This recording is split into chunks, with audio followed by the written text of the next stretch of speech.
أخلله ايش الذي ايش فلتي المطبخ ليش يعني ويرجع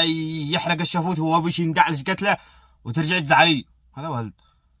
ولد من دحين انت من دحين انت ولا اختك ولا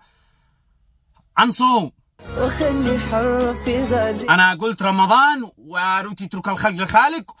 بيطلعون انا هذا ولا اللهم اني صائم في رمضان نزلت الريلز في رمضان ليش يا ابن الصايم كان تنزل الريلز هذا بالعيد وبصير مع قعبك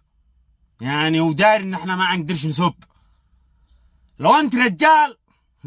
من لو انت رجال كنتي تنزل الريلز هذا في العيد وانا افشخ والديك. الان سؤال وجيه ايش